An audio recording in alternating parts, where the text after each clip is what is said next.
Gen Z and millennials are battling for relevance on TikTok. Who will win? Who cares? Today we're going to find out, so watch your head and mind the generational gap.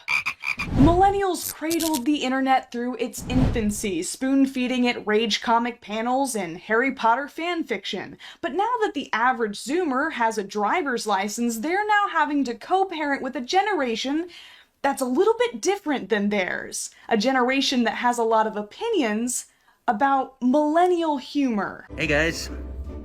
So, I guess I just got dumped. I guess being nice to me isn't a thing. I'm about to blow your mind. How, you might ask? Yeah. Wawa has pizza. Pizza dance, pizza dance. Sorry you had to see that. I woke up this morning and I said, I feel like adulting today, and so I did. Sorry, what was that? Listening? It sounded like somebody said dirty pumpkin chai.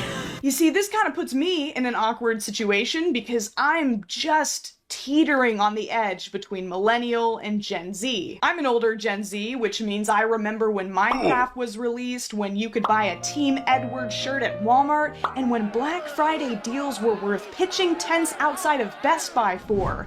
But there's also photo evidence of me doing this.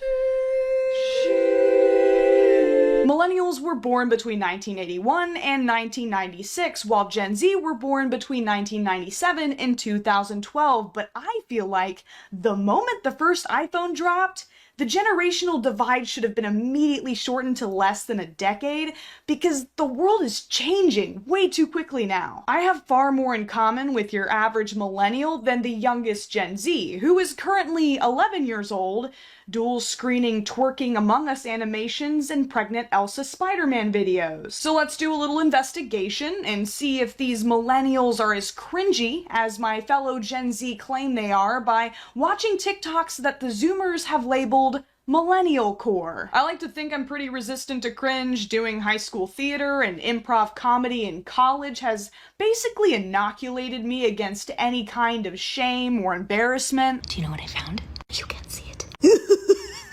Let me show you what it looks like. Do you know what this is? Ooh. Keep it together, man. Millennials, guys, I love you. I'm going to bat for you today. I'm your unpaid defense lawyer, but this is troubling. It's pumpkin spice cream cheese for my crispy bread! I'm gonna eat my crispy bread right now. Okay. I know who the culprit is, Jim Carrey. This is your fault. You did this. You see, the problem is the only person who can be Jim Carrey without being intensely annoying is Jim Carrey, and he barely makes the cut. I was thinking apple slices, but that's a little weird. But if they were cooked apple slices, maybe. Okay, the sound of her teeth hitting the knife was incredibly upsetting, but I can persevere. I can get through this.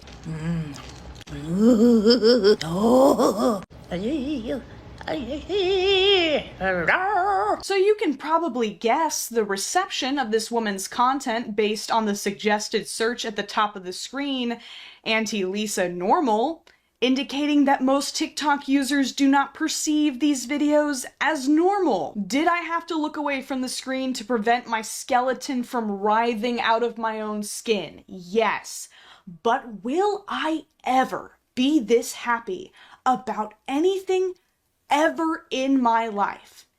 Absolutely not. I could literally hold my firstborn in my arms, fresh and slimy out of the womb, and my joy would still not compare to the pure ecstasy this woman is experiencing over pumpkin spice cream cheese. Time for sticky snack. It's a snack. It's a snack. Okay, so my cringeometer has reached max capacity. I cannot handle seeing chewed up food in people's mouths. It's literal torture for me. If I am ever captured by enemies of the state, waterboarding will be unnecessary. Just force me to watch videos of people chewing with their mouths open. I will spill so many government secrets. But hey, we can call this woman cringe all we want, but she has over 1 million followers and is far happier than any of us will ever be, so who's the real winner? Auntie Lisa is often included in Millennial core compilations, so she'll be an important piece of the puzzle as we build our profile for what Gen Z perceives as Millennial humor and finding out why my generation hates it so much. Let's keep looking. I'm so excited that Taylor Swift gets to be small girl with Travis Kelce because he is large boy and gets to be small girl. Ah yes, just a small girl pop star with a very large carbon footprint because of her very large private jets. This woman turned off her comment section, so I can only imagine that the judgment of the TikTok mob was swift and brutal. Is it time? Is it time to retire small and large? I think those words might be in the nursing home already. Oh, she gets to be small girl. Small girl, she always dates these medium men, and now she has a large boy. You just make a little take. Let her be small girl. The Taylor Swift fans truly impress me. I'm barely interested in what's going on in my own life, much less the life of a random celebrity. Doing a baby voice at what in a healthy economy would be her mortgage-paying age is I think what annoyed people, but all I can hear is Gru from Despicable Me, a movie that produced one of the worst songs Pharrell Williams ever made, Despicable Me. That and Happy. When I hear that song, I become very unhappy, Mr. Williams. There will be no spooky haircut this year. Just kidding! Spooky haircut! Spooky haircut! Spooky haircut! Spooky haircut! This person is 27. But they look like they're 15 and a half, so I guess the Steven Universe fandom is doing wonders for the aging process. By 27, I expect I'll need a facelift and both knees replaced and will be unable to get spooky haircuts because all of my hair will have fallen out due to the stress of watching our democracy crumble in real time, intercut with funny cat videos while scrolling social media. I saw on TikTok that you can buy those cheese graters. Can you buy those cheese graters? You can buy those cheese graters. Can I get one? Yes, you can. Does it come with cheese? It can. Do you want it? Yes. Sorry, everybody. She seems very sweet, but hearing her echoing screeches as I'm sitting alone in a booth consuming enough rounds of endless pasta to bankrupt the entire Olive Garden franchise would throw me off my groove a little bit. By the way, guys, stop asking the waitstaff for the cheese graters. I read in the comments section that apparently enough people have been demanding these that the servers don't even have enough to get through their shift. You can just buy them off the evil Jeff Bezos website for like $20. Leave the waiters alone. This isn't Disneyland. The only thing magical about Olive Garden is how quickly they will escort you out of the building when you've almost eaten your money's worth. As a 28-year-old toddler that spills everything like that. Do you think she dropped the cup on purpose? Or would an elaborate plan like that be too complex for a 28-year-old toddler? Calling yourself a 28-year-old toddler sure sounds like a method a Discord moderator would use to lure its prey into a private server. I can't use glass, right? Because that gives you stitches. Ow! Be careful with your skull. We wouldn't want you to regress back to a 28-year-old infant, now would we? You're talking stainless steel. Hey, have you noticed how quirky and clumsy she is? I'm just making sure that you guys are picking up on the subtext. That's my job. Things around me at like waist level seem to just fly away from me like shit. And I'm like, ah! And then someone's like, why'd you throw that at me? And I'm like, me? I had nothing to do with that. So that's why I need plastic. How long is this video? I feel like I've visibly aged since we started. Someone says, why'd you throw that glass in my face? I'm like, you didn't give me plastic. I think at 28 years old, you shouldn't need the people around you to child-proof your environment so they can avoid injury.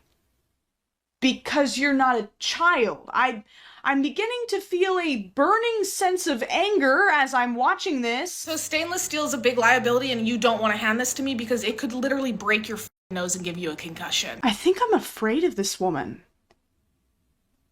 The anger has turned to fear. I was at my friend Tristan's wedding. I clanked the maid of honor upside the skull with a glass cup about 3 times and then shoulder checked. I'm sorry, could we get a welfare check on the maid of honor, please? People thought she was slurring her words during the speech because of the champagne, but it was actually because her brain was hemorrhaging after being attacked on the dance floor by a quirky millennial. Because whoever's in my fucking proximity, that's the outcome. I don't know how to stop it. I'm trying! Okay, I think I've hit my cringe quota for the day, and at this point we have enough information for our profile. All of these videos have been labeled as millennial humor, and while all of them are different, there is a very obvious common theme. All of these people are acting very childish. And I can see why these videos would irritate my generation, a generation that was forced to grow up very quickly. This type of humor might be super cute coming from a middle schooler, but it feels painfully fake and forced coming from someone in their late 20s to early 40s. Here's the catch though, this isn't really millennial humor. This is mostly white, former theater kid millennial humor. I hopped into a coffee shop, and then my jaw dropped in shock when I saw a girl who had cool pants. They made me want to dance. I started to advance to tell her, and it almost got me, but I dodged it. This is a specific subset of millennials that refuses to grow up in a lot of ways and start adulting, as they would say. I'm a female millennial, which means I've been diagnosed with the anxieties. Am I a real adult? No. Not even a little bit. But I'm shaped like one. Hashtag adult shaped. Millennials that were likely negatively affected by the cold parenting style of their Gen X and Boomer parents. This is how you get Disney adults. The thing is, these people tend to be more active on social media, so they disproportionately represent their generation, making it seem like a large percentage of millennials act this way. Just like how not every Zoomer is doing TikTok dances on public sidewalks, not every millennial is having a breakdown at Harry Potter World.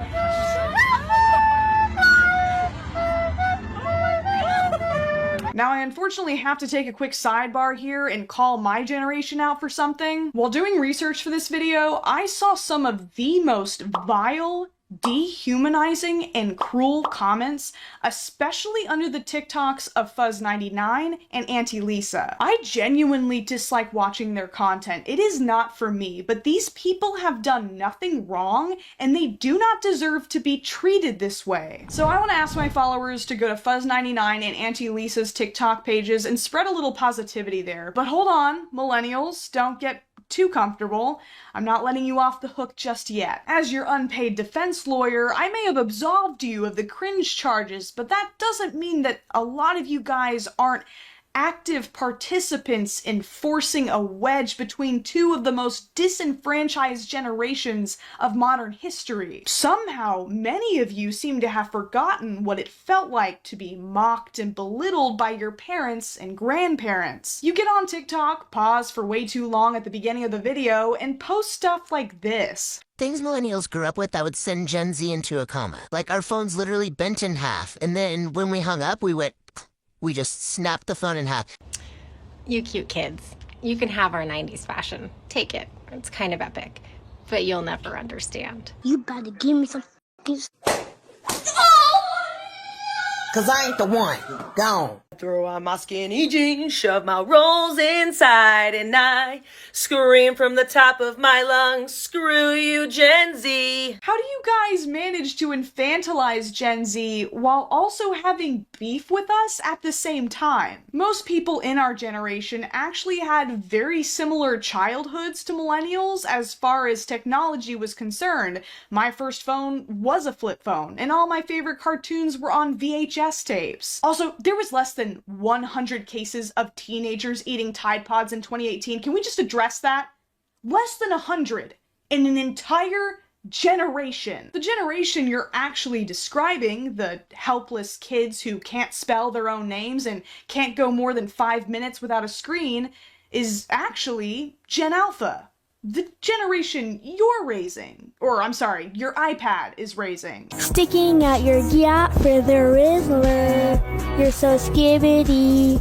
You're so phantom tax. Here's the thing, Gen Z. This cycle is just going to keep happening. For as the sun sets on the age of the doggo and reaches its zenith, pouring its warm light over our memes, Skibbity Toilet is peeking over the horizon, and we have an opportunity to stop this tradition of previous generations hating and resenting the next. The cognitive development of Gen Alpha has been severely impacted by COVID and by the internet, and we can either give them a hand up to overcome these disadvantages, or we can just do what older generations have done and kick them while they're down. Generational feuds are incredibly stupid and pointless. No one ever actually wins, and it distracts us from what we all should actually be doing. Coming together to rise up and overthrow the ruling class. Anyways, guys, I hope you enjoyed this heckin' video, but I'm just a small bean, and I'm really tired from adulting all day, so I think I'm gonna end it here. Bye-bye. I'm not gonna do it anymore.